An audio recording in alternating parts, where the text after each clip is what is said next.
Crash! The sound of shattering crystal echoed through the most exclusive dining room in Manhattan as billionaire CEO Henry Wilson slammed his fist on the table. His face was red with rage, his expensive suit wrinkled from leaning forward aggressively. Around him, 12 of the world's most powerful investors sat frozen in their chairs, their mouths hanging open in complete shock. "You're stupid!" Wilson screamed at the young black woman standing beside their table, her hands trembling as she held the fallen champagne bottle. "How can someone be so incredibly stupid?" The woman, her name tag read Elizabeth, stood perfectly still, her dark eyes calm despite the chaos around her. She didn't cry. She didn't yell back. She just watched him with a look that seemed to see right through his soul. But what Henry Wilson didn't know, what would destroy his entire empire in the next 60 seconds, was that this stupid waitress held the key to the biggest business deal of his life. And the man sitting quietly at the far end of the table, the man who had been silent all evening, was about to make a decision that would cost Wilson $4 billion. The Meridian Club wasn't just a restaurant, it was a fortress of power. Hidden on the 47th floor of a gleaming Manhattan tower, it was where deals worth more money than most countries possessed were made over $500 steaks and wine that cost more than a car. Henry Wilson straightened his $10,000 Italian suit as he stepped out of his private elevator. At 52 years old, he was the CEO of Wilson Technologies, a company worth $12 billion. His gray hair was perfectly styled, his shoes polished to mirror-like perfection. Everything about him screamed money and power. Tonight was the most important night of his career. After months of secret negotiations, he was finally meeting with the mysterious Elliot Strauss, a billionaire investor so private that most people didn't even know what he looked like. Strauss Holdings controlled investments worth over $50 billion, and they were considering buying Wilson Technologies for $4 billion. "Mr. Wilson," the maitre d' bowed deeply, "your private dining room is ready. Mr. Strauss and his associates are already waiting." Wilson's heart pounded with excitement. This deal would make him one of the richest men in America. He dreamed of this moment for years. As he walked through the restaurant's marble hallways, past paintings worth millions and chandeliers sparkling like stars, Wilson felt like a king. Other diners turned to look at him. They recognized power when they saw it. But then something caught his eye that made his mood darken. Standing near the entrance to the private dining rooms was a young black woman in a server's uniform. She was probably in her late 20s, with natural hair pulled back neatly and intelligent eyes that seemed to take in everything around her. Wilson frowned. The Meridian Club was known for having only the most appropriate staff for their wealthy clientele. Seeing her there felt wrong to him, like a stain on perfection. "Excuse me," he called out sharply. The woman turned, her expression professional and calm. "Yes, sir? How can I help you?" "Are you supposed to be working the private dining rooms tonight?" "Yes, sir. I'm Elizabeth Johnson. I'll be serving your table this evening." Wilson's frown deepened. He didn't like the idea of someone like her being around during the most important business deal of his life. What would Mr. Strauss think? "Listen," Wilson stepped closer, lowering his voice. "Tonight is extremely important. I need everything to be perfect. Do you understand?" Elizabeth nodded calmly. "Of course, sir. I understand completely." Something about her tone irritated Wilson. She didn't sound nervous or intimidated like service staff usually did around him. She spoke to him like an equal, and that bothered him more than he wanted to admit. "Just don't mess anything up," he muttered, then walked away. What Wilson didn't know was that Elizabeth Johnson had been watching him for weeks. She knew exactly who he was, what this dinner meant, and most importantly, she knew something about tonight's meeting that would have shocked him to his core. As Wilson disappeared into the private dining room, Elizabeth took a deep breath. Her hands weren't shaking from nerves. They were steady with purpose. You see, Elizabeth Johnson wasn't just any waitress. 3 years ago, she had been a homeless teenager living in her car after aging out of foster care. She'd worked 3 jobs just to eat, sleeping in 24-hour laundromats when it got too cold in her beat-up Honda Civic. But then something incredible happened. Elliot Strauss, the same billionaire investor Wilson was trying to impress tonight, had found her. It was during a winter storm. Elizabeth had been serving coffee at an all-night diner when an elderly man came in, soaked from the rain and looking lost. While other customers ignored him, Elizabeth gave him free coffee and her own sandwich. She sat with him for hours, listening to his stories about his late wife and his regrets about being too busy to spend time with family. What she didn't know was that this lost old man was Elliot Strauss, worth $23 billion, who had been walking the streets after a fight with his own adult children about money and family. When Strauss learned about Elizabeth's story, how she'd given up her meal for a stranger despite having almost nothing herself, he made a decision that changed both their lives forever. He adopted her, not for publicity or tax breaks, but because he saw in Elizabeth something he'd lost in his own children: genuine kindness and strength of character. Over the past 3 years, Elliot Strauss had given Elizabeth everything money could buy: private tutors, college education, business training, and access to the world's most powerful people. She could have lived in mansions, driven sports cars, and never worked a day in her life, but Elizabeth chose differently. She wanted to understand how power really worked in America. She wanted to see how the wealthy treated people they thought were beneath them when no cameras were watching. So she asked her adoptive father for permission to work service jobs at the places where the elite gathered. "I want to see who these people really are," she had told Strauss. "Not the faces they show in boardrooms or on TV, but who they are when they think no one important is watching." Strauss had been hesitant at first, but Elizabeth convinced him. "If I'm going to help run your company someday, I need to understand how the world really works." So for the past 6 months, Elizabeth had been working at the Meridian Club under her original name, Johnson, while keeping her connection to Strauss secret.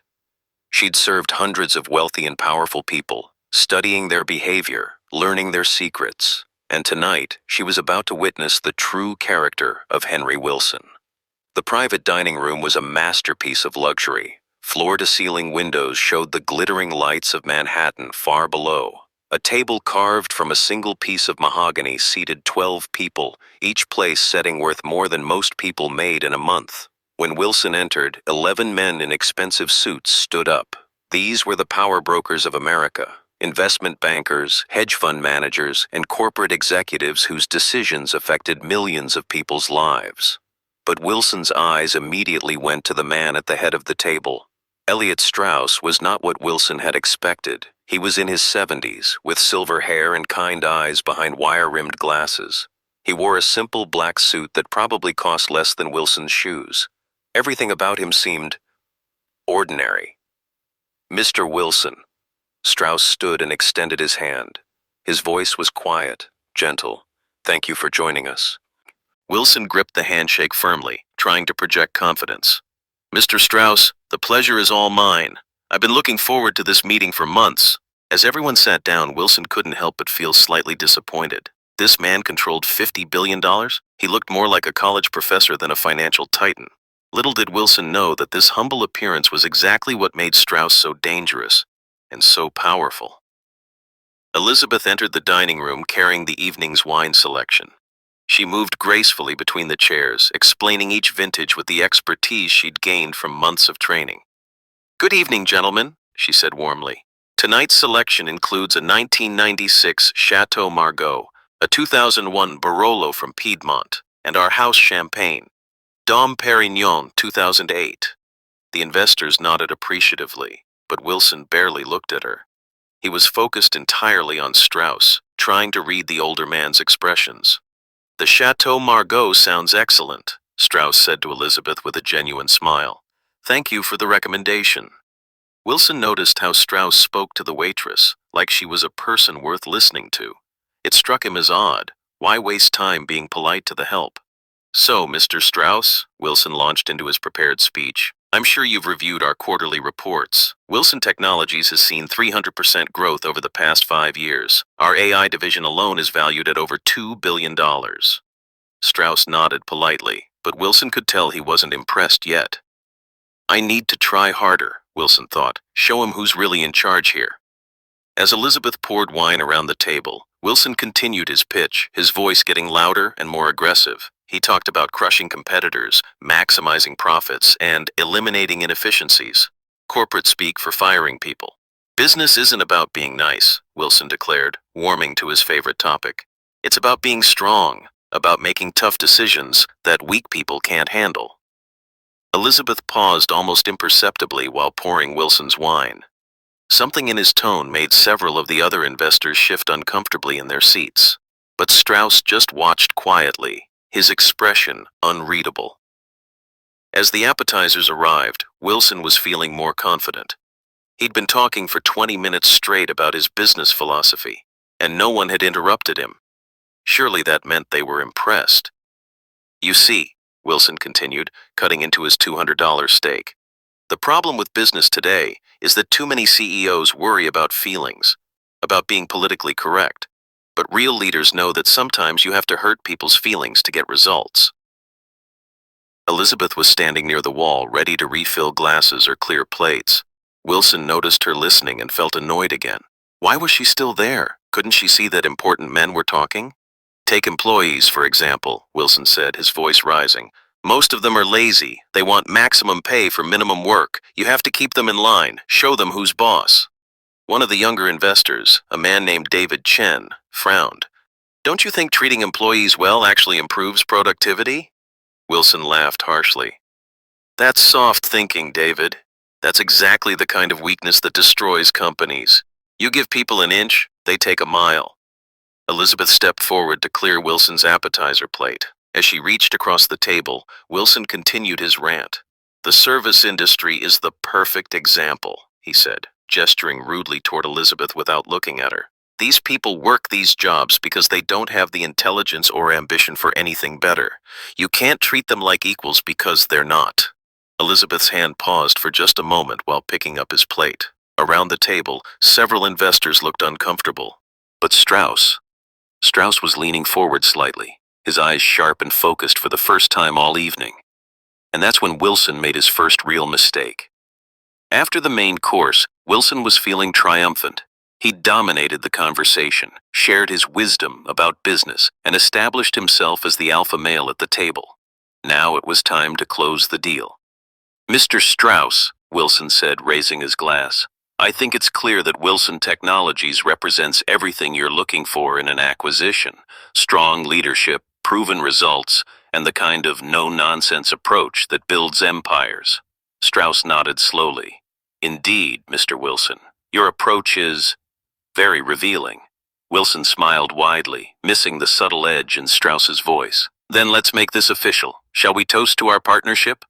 Elizabeth, Strauss called quietly to the young woman who had been silently observing from the side of the room. Would you please bring the champagne? Elizabeth moved gracefully to the champagne cart in the corner. The Dom Perignon bottle was perfectly chilled, condensation beating on its dark glass. She lifted it carefully, checking the label one final time. As she approached the table, Wilson was already imagining his victory. $4 billion, the biggest deal of his career. He'd be featured on the cover of every business magazine in the country. Elizabeth began pouring the champagne, starting with Strauss and working her way around the table. Each glass filled with golden bubbles, the soft pop and fizz creating a soundtrack to Wilson's dreams of wealth and power. When she reached Wilson, he was in the middle of another story about his business conquests. He was gesturing wildly with his hands, completely absorbed in his own narrative. And that's when I told the union leader, you either accept my terms or find new jobs. Sometimes you have to show people their place in the... As Elizabeth tilted the champagne bottle over Wilson's glass, something went wrong. The bottle slipped. Not much, just a slight shift in her grip, but enough to send champagne splashing across the white tablecloth instead of into Wilson's glass. The reaction was immediate. Wilson's story stopped mid-sentence. His face went from confident smile to shock to rage in the span of 2 seconds. The other investors looked up from their own conversations, suddenly focused on the commotion. What the hell? Wilson shouted, jumping up from his chair. Elizabeth immediately began apologizing. I'm so sorry, sir. Let me clean that up right away. She reached for her service towel, moving quickly to blot the champagne from the tablecloth. But Wilson was beyond reason. This was his moment, his deal, his night of triumph. And this waitress had ruined it. All the frustration, all the barely contained prejudice, all the arrogance that had been building inside Wilson all evening suddenly exploded. "You're stupid!" Wilson screamed, his voice echoing off the dining room walls. "How can someone be so incredibly stupid?" Elizabeth stopped cleaning, her hand frozen on the towel. Around the table, 11 of the most powerful men in America sat in stunned silence, but Wilson wasn't done. "This is exactly what I was talking about," he continued, his face turning red with rage. "This is the problem with people like you. You can't handle simple tasks. You don't have the intelligence for anything more complex than basic manual labor." Elizabeth straightened up slowly, the champagne bottle still in her hand. Her dark eyes met Wilson's angry glare, and for a moment, the room was completely silent, except for the distant hum of Manhattan traffic far below. "People like me?" Elizabeth asked quietly. "Yes," Wilson shouted. "People who work jobs like this because they're not smart enough for anything else. You probably don't even have a high school diploma." The other investors were shifting uncomfortably in their seats. David Chen started to speak. "Henry, maybe you should—" But Wilson cut him off. "No, this is important." Wilson was completely out of control now. This is exactly the kind of person who would demand $15 an hour for work that anyone could do. People who think they deserve more than their abilities warrant. Elizabeth set the champagne bottle down on the table with a soft clink. Her hands were steady, her voice calm. "Mr. Wilson," she said quietly, "I understand you're upset. Accidents happen, and I take full responsibility for spilling the champagne." But Wilson wasn't listening. He was beyond listening. "Full responsibility?" he sneered. "Do you have any idea what this dinner cost? What this deal means? Of course you don't. How could you? You're just a—" He paused, looking around the table at all the faces staring at him. In that moment, he had a choice. He could apologize, could step back from the edge, could remember that he was supposed to be a professional businessman trying to close the biggest deal of his career. Instead, Henry Wilson made the most expensive mistake in business history. "You're just a stupid black girl who can't even pour champagne properly." The words hung in the air like poison. Elizabeth didn't flinch. She didn't cry. She didn't shout back. She just looked at him with those calm, intelligent eyes and said, "I see." But at the head of the table, Elliot Strauss was slowly standing up. The kindly old man who had seemed so gentle and harmless was now radiating a cold fury that made the temperature in the room seem to drop 10 degrees. "Mr. Wilson," Strauss said, his voice barely above a whisper but somehow filling the entire room, "I think this meeting is over." Wilson blinked, suddenly realizing what had just happened. The champagne incident, the shouting, the words he'd said. Oh God, what had he done? "Mr. Strauss, I apologize for the outburst. The stress of the deal, you understand. Sometimes business negotiations can be—" "Mr. Wilson," Strauss interrupted, his voice still deadly quiet, "you have just shown me everything I need to know about your character." Around the table, the other investors were already reaching for their phones, already calculating how quickly they could distance themselves from what they'd just witnessed. But Wilson was panicking now. $4 billion. The biggest deal of his career. It couldn't end like this, not over a stupid champagne spill. "Mr. Strauss, please. You can't judge an entire acquisition based on one moment of frustration. The numbers don't lie. Wilson Technologies is exactly what Strauss Holdings needs." Elliot Strauss walked slowly around the table until he was standing directly in front of Elizabeth. When he spoke, his words were directed at her, not Wilson. "Ms. Johnson," Strauss said gently, "are you all right?" Elizabeth nodded. "I'm fine, Mr. Strauss. Thank you for asking." Wilson's mouth fell open. Mr. Strauss? How did she know his name? How did she know who he was? And that's when Strauss turned back to Wilson with a smile that was colder than a grave. "Mr. Wilson," he said, "I'd like you to meet my daughter." The room went dead silent. Wilson's face went from red to white in an instant. His mouth opened and closed like a fish out of water, but no sound came out. Because in that moment, Henry Wilson realized that he hadn't just insulted a waitress, he had just destroyed his entire empire. The silence in the dining room was deafening. Henry Wilson stood frozen, his face cycling through every shade of white as the words echoed in his mind. "I'd like you to meet my daughter." Around the table, 11 billionaire investors sat motionless, their phones already buzzing with urgent messages from their assistants. The financial world moved fast, and news of what had just happened was already spreading through the networks that controlled America's economy. Your daughter," Wilson stammered, his voice barely a whisper. Elizabeth Johnson, no, Elizabeth Strauss, looked at the man who had just called her stupid with the same calm expression she'd worn all evening. But now Wilson could see something different in her eyes. It wasn't anger or hurt, it was pity. "Hello, Mr. Wilson," she said quietly. "I don't think we were properly introduced. I'm Elizabeth Strauss, Director of Human Resources and Corporate Ethics at Strauss Holdings." Wilson's legs nearly gave out. He gripped the edge of the table to keep from falling. But you're a waitress." "No," Elliot Strauss said, his voice cutting through Wilson's confusion like a blade. "She's a Harvard Business School graduate with degrees in psychology and economics. She's fluent in 4 languages, holds 2 patents in sustainable technology, and has been studying your company for the past 6 months." The champagne Wilson had been so eager to toast with was now spreading across the white tablecloth like a stain that would never come clean, just like his reputation. But why? Wilson's mind was reeling. Why was she working here? Why was she serving us? Elizabeth stepped forward, and for the first time all evening, she looked directly into Wilson's eyes. "Because I wanted to see who you really were," she said simply. "Not the man in the business magazines or the polished executive in board meetings. I wanted to see how you treated people when you thought they couldn't affect your life." David Chen, one of the younger investors, was the first to understand what had really happened. "This whole dinner was a test," he whispered, more to himself than anyone else. Elliot Strauss nodded slowly. "Every major acquisition my company considers involves what we call the character assessment. We need to know if the people we're trusting with billions of dollars share our values." Wilson's mouth opened and closed like he was drowning in air. "Values? This is business. You can't judge a $4 billion deal based on how you treat a black woman you thought was beneath you." Elizabeth finished quietly. The words hit Wilson like physical blows. Around the table, several investors were already standing up, gathering their papers, making excuses about early morning meetings. "Mr. Wilson," Strauss continued, "over the past hour you have told us that employees are lazy and need to be kept in line. You've boasted about crushing competitors and eliminating inefficiencies, which I assume means firing people without regard for their families.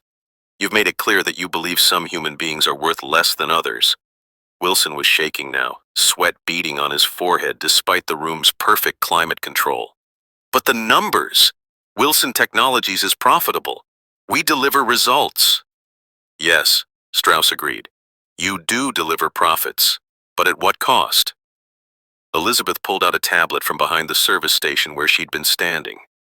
"Mr. Wilson, would you like to know what 6 months of observation revealed about your company culture?" She tapped the screen, and Wilson's worst fears were confirmed. She had been documenting everything. "Wilson Technologies has the highest employee turnover rate in your industry. Your customer satisfaction scores are in the bottom 10%. You faced 17 discrimination lawsuits in the past 3 years, all settled quietly with non-disclosure agreements." Wilson's face was now completely pale. How do you know all that?" "Because," Elizabeth said calmly, "good leadership isn't about hiding problems. It's about solving them. And your company has problems that money can't fix." As Elizabeth spoke, phones around the table were buzzing constantly. The other investors weren't just uncomfortable anymore. They were actively distancing themselves from Wilson. Marcus Rodriguez, a hedge fund manager worth $3 billion, stood up abruptly. "Henry, I think it's best if Rodriguez Capital withdraws from our current partnerships with Wilson Technologies." Wilson spun around. "Marcus, wait. You can't make business decisions based on personal feelings." "Actually, I can," Rodriguez replied coolly. "And I am. Character matters, Henry. It always has." Another investor, Sarah Chen, David's older sister and CEO of Chen Ventures, was already on her phone. "Cancel the Wilson Tech contracts," she said into the device. "All of them, immediately." Wilson watched in horror as his business relationships crumbled in real time. These weren't just potential partners, these were people who already had deals with his company. Contracts worth hundreds of millions of dollars were being terminated before his eyes. "Stop," Wilson shouted, his composure completely shattered. "You can't do this. I have contracts, legal obligations." Elliot Strauss consulted his own phone briefly. "Actually, Mr. Wilson, if you read the fine print on most of your major contracts, you'll find moral turpitude clauses, discrimination and public misconduct qualify." Wilson's world was collapsing, and he knew it. In desperation, he turned to Elizabeth, the woman he had insulted and humiliated just minutes before. "Please," he begged. "I made a mistake. I was stressed, frustrated. It doesn't represent who I really am." Elizabeth looked at him with those same calm, intelligent eyes. "Mr. Wilson, what happened tonight didn't create your character. It revealed it." As Wilson continued to panic, Elizabeth began to tell her story. The story Wilson never bothered to learn before judging her. "3 years ago," she said, "I was homeless. I aged out of foster care at 18 with nothing but a high school diploma and a determination to make something of myself." The investors who remained in the room were now listening intently. This wasn't just about Wilson anymore. This was about something much deeper. "I worked 3 jobs just to survive: gas station attendant, fast food cook, and night shift at a 24-hour diner. I slept in my car when I couldn't afford rent, studied for my GED by streetlight." Wilson was staring at her now, perhaps seeing her as a human being for the first time all evening. "One night during a snowstorm, a man came into the diner where I worked. He looked lost, confused, soaked from the rain. Other customers ignored him or treated him like he was crazy." Elizabeth glanced at her adoptive father with genuine love. "I gave him coffee, my dinner, and listened to his stories about missing his family. I had no idea who he was. I just saw someone who needed kindness." Elliot Strauss smiled softly at the memory. "She gave me her food when she clearly hadn't eaten all day. She listened to an old man's regrets when she had every reason to focus on her own problems. When he offered to help me," Elizabeth continued, "I almost said no. I thought it was charity, and I was too proud for charity. But he didn't offer money. He offered family." Wilson was beginning to understand the magnitude of what he had destroyed. This wasn't just about business deals or money. This was about fundamental human decency. "Over the past 3 years," Elizabeth said, "I've had every advantage money could provide. The best education, networking opportunities, access to power and influence. But I chose to spend 6 months working service jobs to understand something that privileged people often miss." "Which is what?" Wilson asked, though he was afraid of the answer. "That how you treat people when you think it doesn't matter tells you everything about who you really are." The remaining investors were now openly discussing their exit strategies. Phone calls were being made, contracts canceled, future meetings terminated. Wilson's empire was crumbling in real time, but Elliot Strauss wasn't finished. "Mr. Wilson," he said, "I want you to understand something. This wasn't a snap decision based on one outburst. We've been investigating your company for 6 months. He nodded to Elizabeth, who pulled up another screen on her tablet. "Wilson Technologies has a pattern of discrimination that goes back years. Qualified minority candidates mysteriously failing to get hired. Women being passed over for promotions. Complaints being buried by HR. Wilson's face went from white to gray. Those are allegations, unproven." "Actually," Elizabeth said quietly, "they're documented facts. Your own internal emails, Mr. Wilson. Performance reviews that mysteriously changed between drafts. Budget allocations that somehow always favored departments run by people who looked like you." The tablet screen showed email after email, document after document, painting a picture of systematic discrimination that had been hidden from public view. "The champagne incident wasn't what ended our deal," Strauss explained. "It was simply the final confirmation of what we already knew." Wilson slumped into his chair, the weight of his destroyed future crushing down on him. "What happens now?" "Now?" Strauss stood up, his quiet authority filling the room. "Now you face the consequences." He looked around at the remaining investors. "Gentlemen, I think our business here is concluded." One by one, the most powerful men in America filed out of the dining room, leaving Wilson alone with the two people who had just destroyed his empire. What Wilson didn't know was that the Meridian Club's private dining rooms were equipped with security cameras. What he also didn't know was that one of the younger investors, appalled by what he'd witnessed, had been live streaming the encounter on social media. By the time Wilson left the restaurant that night, #StupidCEO was already trending on Twitter. The video of his racist rant was being shared millions of times across every platform. The headlines began appearing within hours. Billionaire CEO's racist meltdown costs him $4 billion deal. Tech CEO calls black woman stupid. Loses everything. The most expensive racist rant in business history. Wilson's phone began ringing at 3 a.m. His publicist, his lawyers, his board of directors, everyone wanted to know how to handle the crisis. But there was no handling this. The video was everywhere, and the world was watching. By morning, Wilson Technologies' stock had dropped 40%. Major clients were canceling contracts. Employees were quitting en masse. The company Wilson had built over 20 years was disintegrating. And through it all, the image that people shared most was Elizabeth Strauss's calm, dignified response to his attack. She became a symbol of grace under pressure, of strength in the face of hatred.